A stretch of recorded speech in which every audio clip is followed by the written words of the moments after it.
ಬೆಂಗಳೂರಿನಲ್ಲಿ ತಾರಕಕ್ಕೇರ್ತಾ ಇದೆ ಹನುಮಾನ್ ಚಾಲಿಸಾ ದಂಗಲ್. ನಗರದ ಪೇಟೆಯಲ್ಲಿ ಹಿಂದೂ ಸಂಘಟನೆ ಕಾರ್ಯಕರ್ತರು ಪ್ರೊಟೆಸ್ಟ್ ಅನ್ನ ಮಾಡಲಾಗ್ತಾ ಇದೆ. ಪ್ರತಿಭಟನಾಕಾರರ ನಿಯಂತ್ರಣಕ್ಕೆ ಪೊಲೀಸರು ಇನ್ನಿಲ್ಲದಂತ ಹರಸಾಹಸವನ್ನ ಪಡಬೇಕಾದಂತ ಒಂದು ಪರಿಸ್ಥಿತಿ ಸದ್ಯಕ್ಕೆ ನಗರದ ಪೇಟೆಯಲ್ಲಿ ನಿರ್ಮಾಣ ಆಗಿದೆ. ಹನುಮಾನ್ ಚಾಲಿಸಾ ವಿಚಾರಕ್ಕೆ ಸಂಬಂಧಪಟ್ಟಂತೆ ಈ ಗಲಾಟೆ ಆಗಿತ್ತು. ಇದೀಗ ಅದು ಪ್ರತಿಭಟನೆಯ ಹಂತ ಹೋಗಿ ಇದೀಗ ಪೊಲೀಸರು ಮತ್ತು ಪ್ರತಿಭಟನಾಕಾರರ ನಡುವೆ ವಾಗ್ವಾದ ಕೂಡ ನಡೆಯುವಂತೆ ಆಗಿದೆ. ಪ್ರತಿಭಟನಾ ನಿರತರಿಂದ ಜೈ ಶ್ರೀರಾಮ್ ಸೀತಾರಾಮ್ ಘೋಷಣೆಯನ್ನ ಕೂಗಲಾಗ್ತಾ ಇದೆ. ಈ ಪ್ರತಿಭಟನೆಯಲ್ಲಿ ಸಂಸದೆ ಶೋಭಾ ಕರಂದ್ಲಾಜೆ ಭಾಗಿಯಾಗಿದ್ರು. ಅವರನ್ನ ಸದ್ಯಕ್ಕೆ ವಶಕ್ಕೆ ಪಡೆಯಲಾಗಿದೆ. ಹನುಮಾನ್ ಚಾಲಿಸಾ ಹಾಕಿದ್ದಕ್ಕೆ ನಗರದ ಪೇಟೆಯಲ್ಲಿ ಹಲ್ಲೆಯನ್ನ ಮಾಡಲಾಗಿದೆ ಅನ್ನುವಂತ ಒಂದು ಆರೋಪ ಕೇಳಿ ಬರ್ತಾ ಇರೋದು. ಹಲ್ಲೆಯನ್ನ ಖಂಡಿಸಿ ಹಿಂದೂ ಕಾರ್ಯಕರ್ತರು ಈ ಪ್ರತಿಭಟನೆಯನ್ನ ನಡೆಸ್ತಾ ಇದ್ರು.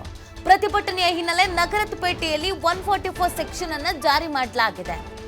ಪ್ರತಿಭಟನೆಯನ್ನ ಮಾಡಬಹುದು, ಹೋರಾಟವನ್ನ ಮಾಡಬಹುದು, ಪ್ರಜಾಪ್ರಭುತ್ವದಲ್ಲಿ ಅದಕ್ಕೆ ಎಲ್ರಿಗೂ ಅವಕಾಶ ಇದೆ. ಆದ್ರೆ ಪರ್ಮಿಷನ್ ಅನ್ನ ತೆಗೆದುಕೊಳ್ಬೇಕಾಗಿತ್ತು ಅನ್ನೋದು ಪೊಲೀಸರು ಹೇಳ್ತಾ ಇರೋದು. ಯಾವುದೇ ರೀತಿಯಾದಂತ ಮಾಹಿತಿಯನ್ನ ನೀಡಿರ್ಲಿಲ್ಲ, ಪರ್ಮಿಷನ್ ಅನ್ನು ಕೂಡ ತೆಗೆದುಕೊಂಡಿರ್ಲಿಲ್ಲ. ಆ ಕಾರಣಕ್ಕಾಗಿ ಎಲ್ಲರನ್ನ ತಡೆಯುವಂತ ಪ್ರಯತ್ನವನ್ನ ನಾವು ಮಾಡ್ತಿದ್ದೀವಿ ಅಂತ ಪೊಲೀಸರು ಹೇಳ್ತಾ ಇದ್ದಾರೆ. ಸಿಕ್ಕಾಬಿಟ್ಟೆ ಹೈ ಡ್ರಾಮಾ ಸ್ಥಳದಲ್ಲಿ ಆಗ್ತಾ ಇದೆ. ನೀವು ದೃಶ್ಯದಲ್ಲಿ ಗಮನಿಸ್ತಾ ಇರಬಹುದು. ಪ್ರತಿಭಟನೆ ಮಾಡೋದಕ್ಕೆ ಅಂತ ಬಂದಂತ ಶೋಭಾ ಕರಂದ್ಲಾಜೆ ಅವರನ್ನ ಸದ್ಯಕ್ಕೆ ವಶಕ್ಕೆ ಪಡೆದುಕೊಳ್ಳಲಾಗಿದೆ. ಸುರೇಶ್ ಕುಮಾರ್ ಸೇರಿದಂತೆ ಇನ್ನಿತರ ಬಿಜೆಪಿ ನಾಯಕರುಗಳು ಕೂಡ ಈ ಪ್ರತಿಭಟನೆಯಲ್ಲಿ ಭಾಗಿಯಾಗಿದ್ರು. ನಾವು ಈ ಸ್ಥಳ ಬಿಟ್ಟು ಹೋಗೋದೇ ಇಲ್ಲ ಅಂತ ಪ್ರತಿಭಟನೆಯನ್ನ ಮಾಡ್ತಾ ಇದ್ದಾರೆ ಹಿಂದೂ ಕಾರ್ಯಕರ್ತರು. ಈ ಘಟನೆ ಮೊನ್ನೆ ನಡೆದಿತ್ತು. ಏಕಾಏಕಿಯಾಗಿ ಒಂದು ಗುಂಪು ಮತ್ತು ಒಬ್ಬ ಹುಡುಗನ ನಡುವೆ ಗಲಾಟೆ ಆಗಿತ್ತು, ಹೊಡೆದಾಟ ಆಗಿತ್ತು. ಈ ವಿಡಿಯೋ ಸಿಕ್ಕಾಪಟ್ಟೆ ವೈರಲ್ ಕೂಡ ಆಗಿತ್ತು. ಆದರೆ ಇದು ಹನುಮಾನ್ ಚಾಲಿಸಾ ವಿಚಾರಕ್ಕೆ ಸಂಬಂಧಪಟ್ಟಂತೆ ಆದಂತಹ ಹಲ್ಲೆ ಮತ್ತು ಹೊಡೆದಾಟ ಅನ್ನೋದು ಈಗ ಹೇಳ್ತಾ ಇರುವಂತ ಒಂದು ವಿಚಾರ. ಆ ನಿಟ್ಟಿನಲ್ಲಿಗೆ ಹಿಂದೂ ಕಾರ್ಯಕರ್ತರು ಪ್ರತಿಭಟನೆಯನ್ನ ಮಾಡ್ತಾ ಇರುವಂಥದ್ದು, ಆಕ್ರೋಶವನ್ನ ಹೊರ ಹಾಕ್ತಾ ಇರೋದು.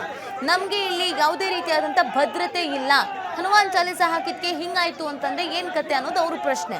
ಕಾನೂನು ಸುವ್ಯವಸ್ಥೆ ಹದಗೆಟ್ಟು ಹೋಗಿದೆ ಅನ್ನೋದನ್ನ ಕೂಡ ಹೇಳ್ತಾ ಇದ್ದಾರೆ.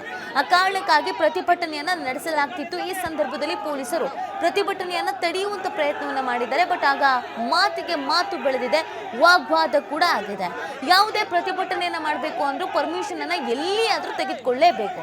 ಬೆಂಗಳೂರಲ್ಲೂ ಕೂಡ ಅದೇ ರೂಲ್ಸ್ ಇದೆ.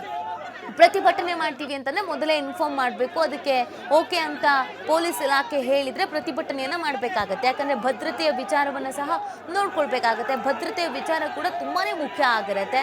ಪೊಲೀಸರಿಗೆ ಹೇಳಿದ್ರೆ ಅವರು ಹೆಚ್ಚಿನ ಫೋರ್ಸ್ ಅನ್ನ ನಿಯೋಜನೆ ಮಾಡ್ಕೊಳ್ತಾರೆ. ಸುತ್ತ ಖಾಕಿ ಕಣ್ಗಾವಲು ಇರುತ್ತೆ. ಏನೂ ಹೇಳಿದೆ ಏಕಾಏಕಿಯಾಗಿ ಇಷ್ಟು ಸಂಖ್ಯೆಯಲ್ಲಿ ಜನ ಸೇರೋದು, ಪ್ರತಿಭಟನೆ ಮಾಡೋದು ಅಂತಂದ್ರೆ ಅದು ಸಮಸ್ಯೆ ಆಗುತ್ತೆ, ಕಾನೂನು ಸುವ್ಯವಸ್ಥೆ ಪ್ರಾಬ್ಲಮ್ ಆಗುತ್ತೆ ಅಂತ ಪೊಲೀಸರು ಹೇಳ್ತಾ ಇದ್ದಾರೆ. ಇದನ್ನ ಮನವರಿಕೆ ಮಾಡುವಂತ ಪ್ರಯತ್ನವನ್ನು ಕೂಡ ಮಾಡಲಾಯಿತು. ಈ ಸಂದರ್ಭದಲ್ಲಿ ವಾಗ್ವಾದ ಆಗಿದೆ. ನೀವು ಹಿಂದೂ ಕಾರ್ಯಕರ್ತರು ಪ್ರತಿಭಟನೆ ಮಾಡ್ದಂಗೆ ತಡಿತಾ ಇದ್ದೀರಾ, ನಿಮ್ದು ತಪ್ಪು ಅಂತ ಪೊಲೀಸರ ಮೇಲೆ ಬಿಜೆಪಿ ಮತ್ತು ಹಿಂದೂ ಕಾರ್ಯಕರ್ತರು ಆಕ್ರೋಶವನ್ನ, ಅಸಮಾಧಾನವನ್ನ ಹೊರ ಹಾಕ್ತಾ ಇದ್ದಾರೆ. ಈ ಸಂದರ್ಭದಲ್ಲಿ ನೂಕಾಟ, ತಳ್ಳಾಟ, ವಾಗ್ವಾದ ಪ್ರತಿಯೊಂದು ಕೂಡ ಆಗಿದೆ.